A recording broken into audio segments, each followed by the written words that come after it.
como infelizmente o câncer do Lula não foi suficiente para matá-lo, então temos que aguentar o seu autoritarismo, arrogância, querendo ditar agora as decisões do Supremo Tribunal Federal. É claro que o objetivo dele é proteger seus companheiros, principalmente José Dirceu e Delúbio Soares, esse último que foi aceito no PT de braços abertos, inclusive incentivado pelo próprio Lula.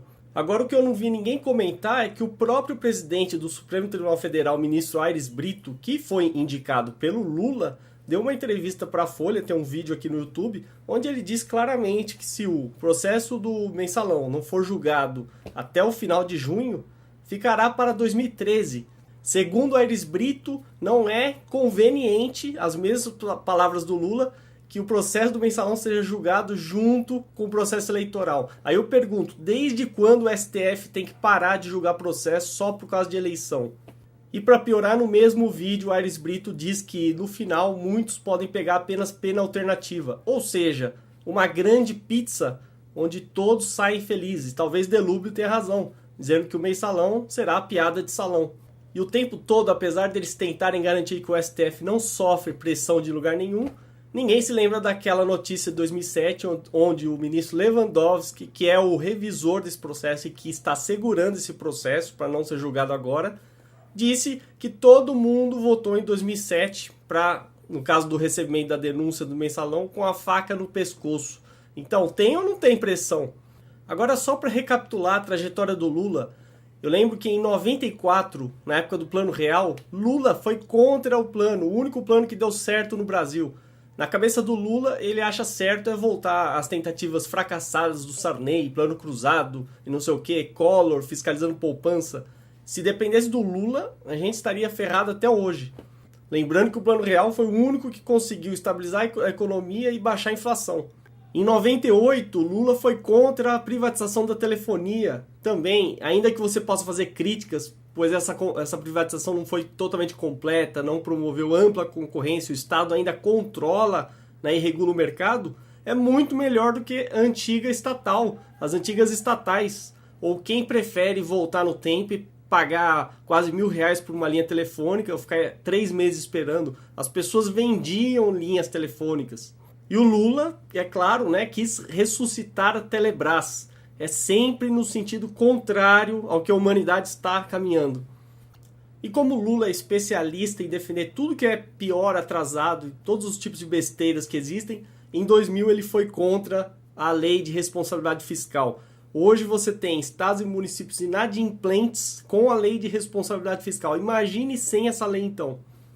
É claro que na cabeça do Lula a fonte de arrecadação é infinita. Então ele sempre defendeu alta carga tributária. Ou seja, do Lula, do PT, vocês podem esperar sentados. Nunca haverá redução real de impostos. Sempre aumento. Sempre um Estado gigante. E o motivo dele defender um Estado gigante é simples. Porque a única coisa que ele conseguiu ser na vida é político. Mais nada. A pessoa, quando ela se torna política, é porque ela fracassou em todas as outras áreas. É extremamente humilhante a pessoa optar por ser político. E o Lula vê tudo, né, solucionado pela via política para ele se justificar, porque do contrário ele é um completo inútil. E para sua sucessora, Lula deixou um presente de grego, uma verdadeira herança maldita, que é uma dívida interna de 2 trilhões de reais. E antes que alguém venha me falar que eu não posso analisar essa dívida como número bruto, posso sim. Ou vocês acham que o PIB nunca vai cair como aconteceu em 2009? As agências de risco é que usavam esse critério da dívida em relação ao PIB. E aí um monte de petistas, né, e lulistas simplesmente seguiram isso à risca. Só que eles se esquecem que as mesmas agências de risco foram quem recomendaram, por exemplo, o Lehman Brothers, que depois deu no que deu. Outro presente que o Lula deixou para Dilma, contas a pagar 137 bilhões de reais. E a Dilma está apenas afundando ainda mais o Brasil, agora querendo forçar a queda dos juros na marra, ampliando o crédito pela força bruta. Isso vai levar a uma inflação. Podem registrar aí, quando a inflação bater forte, vocês voltam para confirmar que eu tinha razão. E a maior prova que o Lula não tem o mínimo de palavra, não cumpre o que promete, está no seu discurso de 2003, quando assumiu. Prometeu a reforma política, previdenciária, trabalhista, tributária. Não cumpriu nenhuma dessas promessas.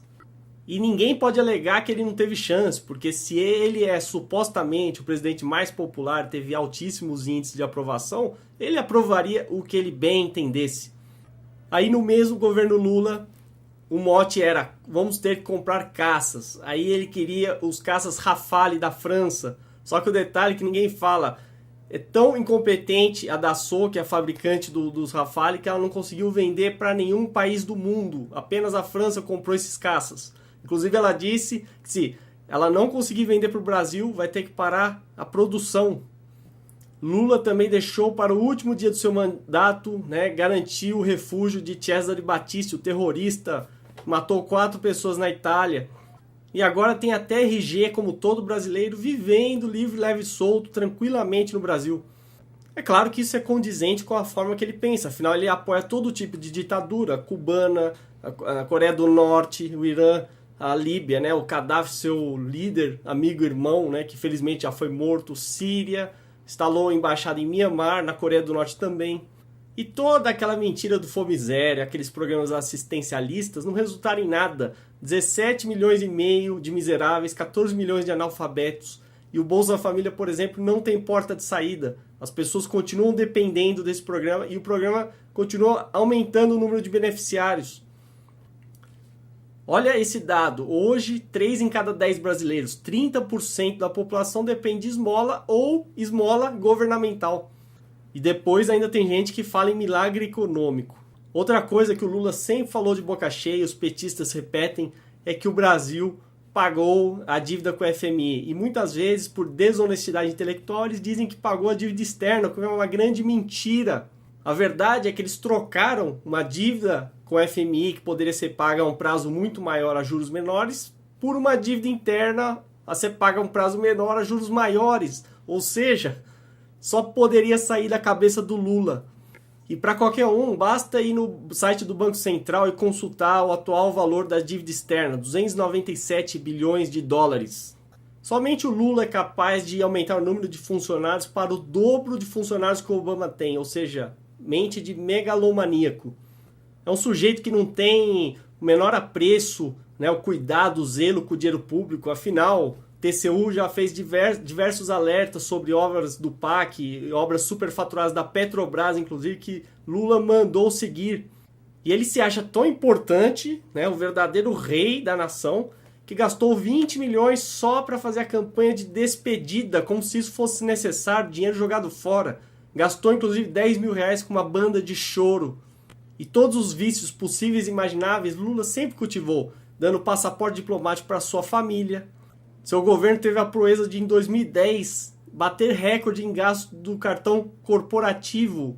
E o gigantismo do Estado, que aumenta, mas não adianta nada, está provado na era Lula. Conseguiu aumentar de 25 para 38 ministérios. Muitos secretários ele transformou em ministro. Até o presidente do Banco Central, na época, que era o Meirelles, ele transformou em ministro para ter, claro, o foro privilegiado. E o rombo na Previdência continua escandaloso. Ano passado, por exemplo, o governo teve que despender 40 bilhões de reais para pagar 28 milhões de funcionários privados, enquanto despendeu 50 bilhões de reais para pagar apenas 950 mil funcionários públicos, verdadeiros vagabundos. Veja bem, a maioria está concentrada em Brasília, onde não há indústria, não produz nada, e tem a maior renda per capita do Brasil. É isso que o Lula defende. Um bando de parasitas inúteis, sustentados com esforço com o seu trabalho do Brasil inteiro. E tem um estudo que mostrou que 40% dos cargos comissionados, aqueles de confiança, do PT, do governo do PT, eram filiados ao PT. É claro, porque assim eles recolhem o dízimo, ou seja, uma parte do salário desses funcionários comissionados, a grande maioria inúteis, vai para o próprio partido. E para quem é atento observa as declarações, veja essa declaração da ministra do Planejamento. Defendeu aumento para 22 mil comissionados. É claro, todo o esquema do PT para reforçar mais ainda o poder do partido. É um círculo vicioso perfeito. Quanto mais funcionários públicos filiados ao PT, mais dinheiro para o partido. Quanto mais dinheiro para o partido, né, mais eles se propagam no poder e assim vai. E o que eu acho mais vergonhoso no PT é simplesmente eles terem que pagar militantes virtuais. Ou seja, se o PT fosse tão bom, não precisaria pagar militantes virtuais. Tem até um site da militância virtual, só a maioria dos babacas que vem comentar aqui nesses vídeos, né, ou em todas as notícias contra o PT. Agora, eu nunca encontrei um militante petista que fizesse aquilo sem ser pago. Só se for um completo idiota. A maioria ou é paga, ou então tem cargo no governo, e só faz isso da mesma forma que um mercenário. Aí o presidente do PT, Rui Falcão, se presta esse papel ridículo de fazer um vídeo aqui no YouTube convocando a militância petista virtual a atacar os opositores do sistema. Inclusive tem até um deputado estadual de Minas Gerais que simplesmente ameaçou o Noblar, dizendo para ninguém encostar a mão no Lula, que teria rebelião. Ou seja, é uma máfia de fato. E para finalizar, uma última notícia, mas não menos importante. Vejam só, Lula furava fila até mesmo no Sírio-Libanês, na frente de outros pacientes que tinham câncer. É ou não é um mau caráter? Desonesto, autoritário, demagogo, populista, um verdadeiro crápula que, infelizmente, o Brasil, ou boa parte dele, supostamente, ainda elogia. E a Dilma, que é apenas um fantoche do Lula, está continuando tudo que o Lula iria fazer se tivesse um terceiro mandato. Agora estão cobrando, olha a invenção, até imposto lá na Amazon, direto na hora da compra. Ou seja, querem arrancar dinheiro seu a qualquer custo. Estão fiscalizando absurdamente nos aeroportos. Ou seja, estão prejudicando totalmente o consumidor. É isso que o PT vai fazer. Ele quer transformar o Brasil ou numa Coreia do Norte ou numa Cuba. É por isso que um país de Lula, com muitos Lulas apoiando, não vai para frente. Eu duvido que algum petista que tenha assistido até agora admita, né, e mude de ideia o seu posicionamento. É isso que os militantes virtuais petistas fazem. É gente sem a menor qualificação e gente que não tem a capacidade, isso eu deixo o desafio aqui, de fazer um vídeo contestando o que eu falei. No máximo o que eles vão fazer é deixar um comentáriozinho ridículo, né, produto de copy and paste, já pré-programado, e só, porque cérebro vocês não têm, nem para questionar, nem sequer para pensar. Então é isso, somente o câncer salva. O dia que o Lula morrer, talvez o Brasil acorde e pense sobre o nefasto legado que Lula deixou, que nem sequer o mais nefasto, perverso, sádico, cineasta de filme de terror que existe poderia imaginar. Sequer em sonho.